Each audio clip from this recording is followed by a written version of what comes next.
नमस्कार, आप देखना शुरू कर चुके हैं पवन द्विवेदी इजी फिजिक्स।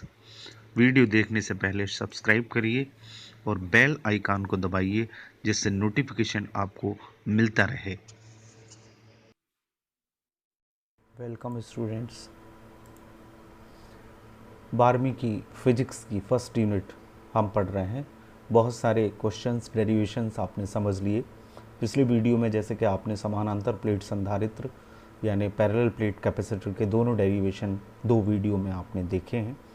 आज हम उसी के आगे के एक कॉन्सेप्ट करने जा रहे हैं, वो है संधारित्रों का श्रेणी क्रम और समानांतर क्रम संयोजन। सीरीज और पैरेलल कॉम्बिनेशन ऑफ कैपेसिटर्स कैसे करेंगे, चलिए देखते हैं। बहुत ही अच्छा डेरिवेशन है। सीरीज कॉम्बिनेशन कैसा होता है, इसका डायग्राम आपको स्क्रीन पे दिख रहा है। श्रेणी में संधारित्रों को जोड़ने के लिए एक के बाद एक संधारित्र जोड़े जाते हैं।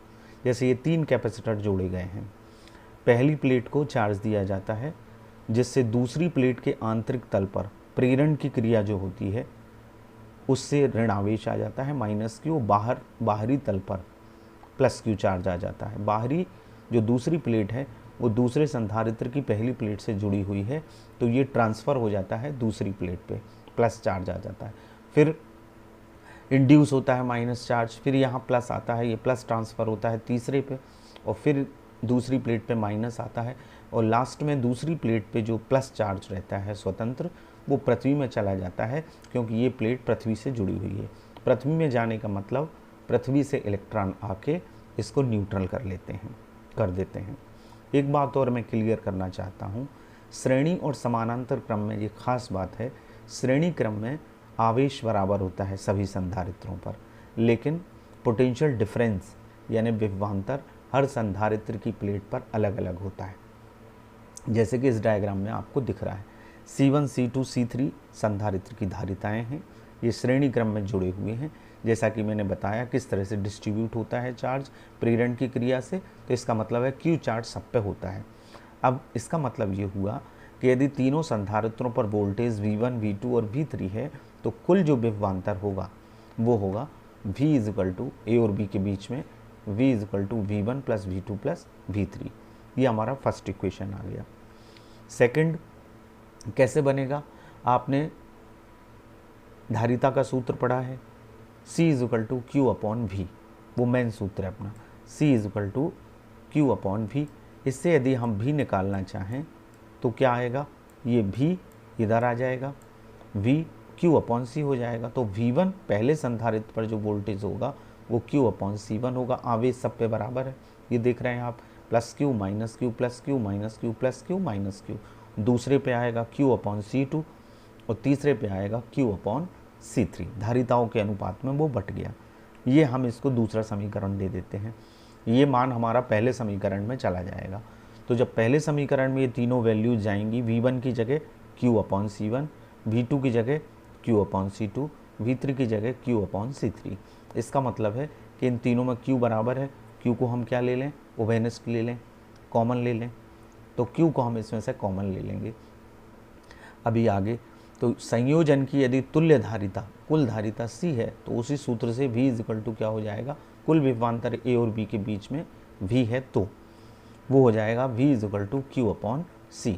तो समीकरण 3 और 4 हमारा ये हो गया। ये 4 का मान हमने यहाँ रख दिया, Q/C = Q/C1 + Q/C2 + Q/C3।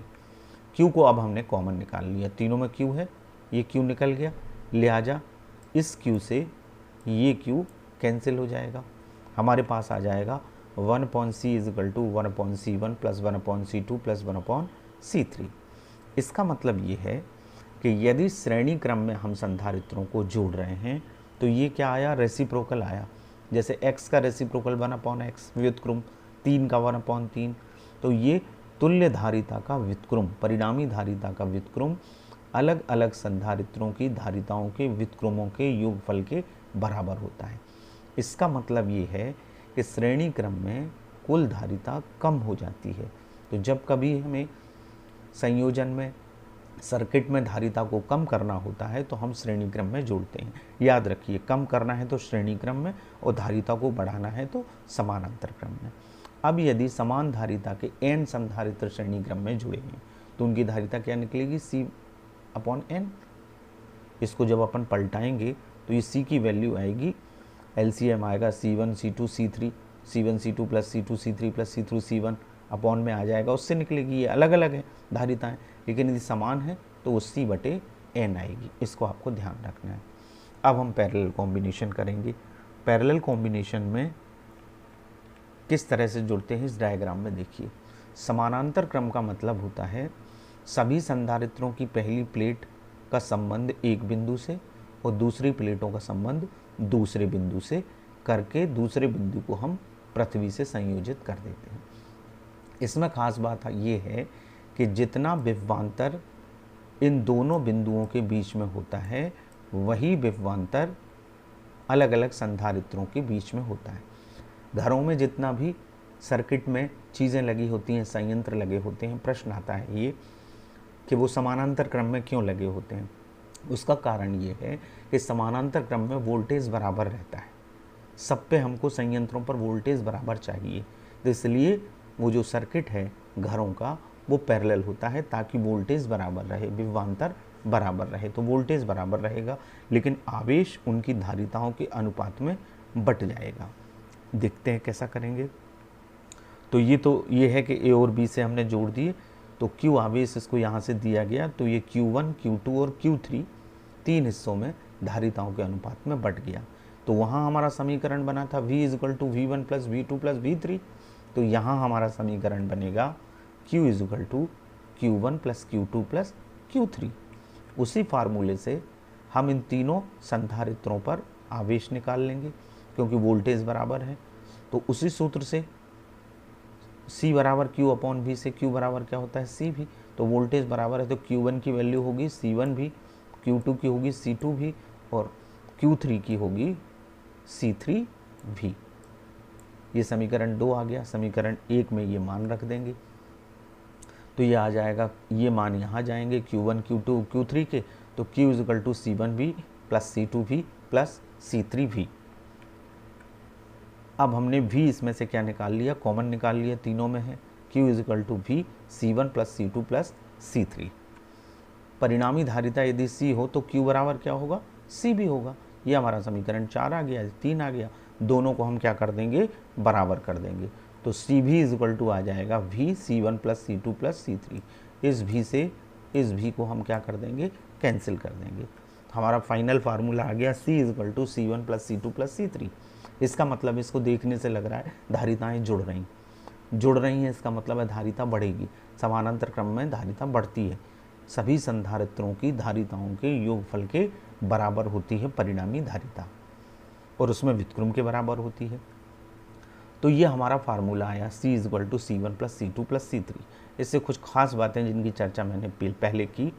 पहले तो इससे जो वर्ड्स में हमारा रिजल्ट निकला वो ये है कि समानांतर क्रम संयोजन में परिणामी धारिता प्रत्येक संधारित्र की विद्युत धारिता के योग के बराबर होती है, सम ऑफ इंडिविजुअल कैपेसिटेंस। और यदि n जुड़े हैं संधारित्र और प्रत्येक की धारिता समान है तो वो सिंपली NC हो जाएगी। ये C1 C2 C3 C4 C5 and so on n तक जाए और ये C हो तो वो n × C हो जाएगी। 5 संधारित्र लगे हैं समान धारिता के तो वो 5C हो जाएगी। और तीसरी बात, यदि संधारित्र की धारिता को बढ़ाना है तो किस में जोड़ना है, समानांतर क्रम में। यदि कम करना है तो श्रेणी क्रम में जोड़ना है। अब हम एक एक आंकिक प्रश्न सीरीज और पैरेलल का करेंगे क्योंकि इसमें से चैप्टर में से क्वेश्चन आता है। तो हम पहले सीरीज का एक क्वेश्चन ले रहे हैं। प्रश्न ये है कि 9 PF यानी पिकोफैरेड धारिता वाले 3 संधारित्र श्रेणी क्रम में जोड़े गए हैं। तो इसमें 2 बातें निकालना है। पहला, संयोजन की कुल धारिता क्या है और यदि संयोजन को 120 वोल्ट की सप्लाई से जोड़ दिया जाए तो प्रत्येक संधारित्र पर विभवांतर कितना होगा, पोटेंशियल डिफरेंस कितना होगा, ये निकालना है। 9 PF दिया हुआ है, 3 संधारित्र हैं। ये इस तरह से 3 संधारित्र मान लो सीरीज में जुड़े हुए हैं और ये 9 के हैं। तो हमारा सीरीज का सूत्र क्या है,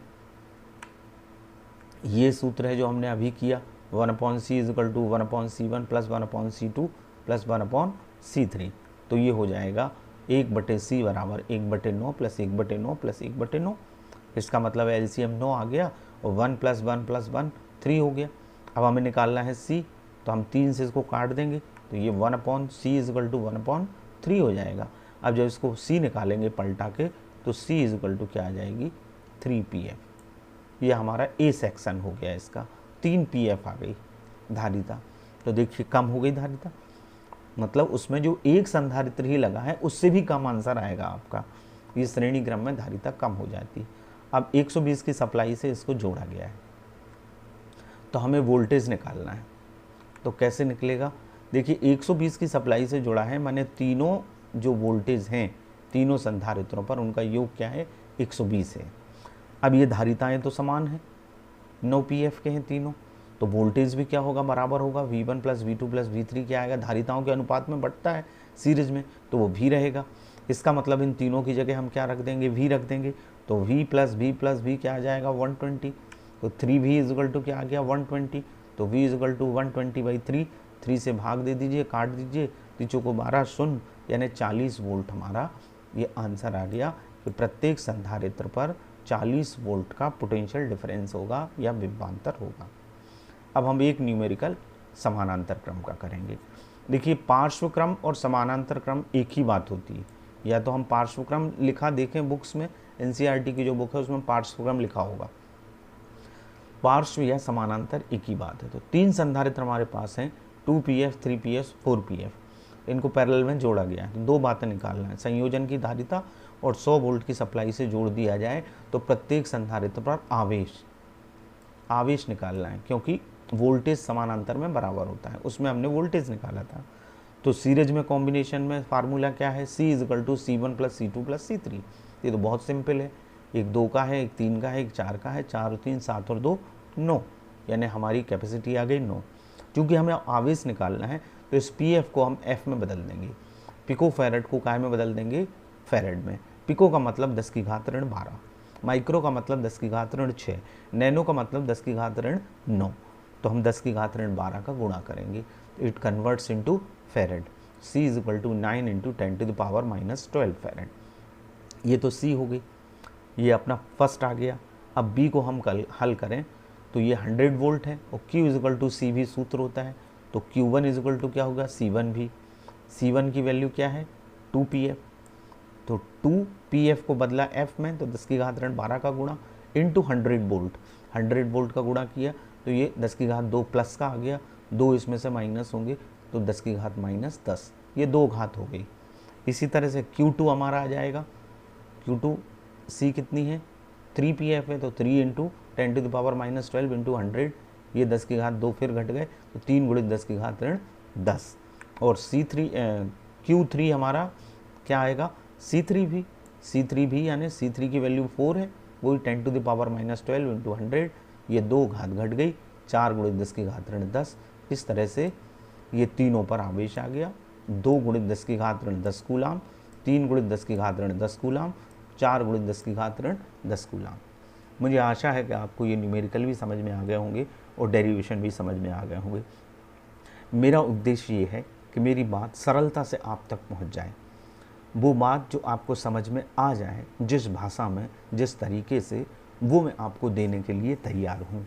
और यदि आपको लगता है कि मुझे कुछ सुधार करना चाहिए तो कमेंट बॉक्स में मुझे कमेंट्स में लिख के बताइएगा, और समझ में आ रहा है तो ये बहुत अच्छी बात है। मेरा उद्देश्य ये है कि मेरे प्रदेश के उन बच्चों तक सरलता से फिजिक्स पहुंच जाए जिसे आप बहुत कठिन समझते हैं, एक्चुअली में वो कठिन नहीं है।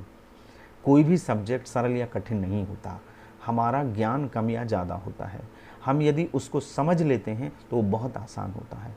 हमें समझना चाहिए, रटने से दूर हटना चाहिए। एनसीईआरटी, सीबीएसई सब यही कहता है, सब इसी कॉन्सेप्ट पर जोर देते हैं कि हमें रटना नहीं है। फिजिक्स रटने से नहीं आएगी, फिजिक्स समझने से आएगी। तो प्लीज़ फिजिक्स को समझिएगा, मेरे वीडियोस को देखिएगा, मुझे कमेंट्स करिएगा, पॉज करके उनको देखिएगा, अपनी कॉपी में लिखिए, बार बार करके देखिए, रेफरेंस बुक्स का इस्तेमाल कीजिएगा, आपको बातें समझ में आएंगी और आपको फिजिक्स पढ़ने में आनंद आने लगेगा, ऐसी मेरी आशा है। और यदि आपको ये वीडियो पसंद आ रहा है तो मेरे चैनल को लाइक करिए और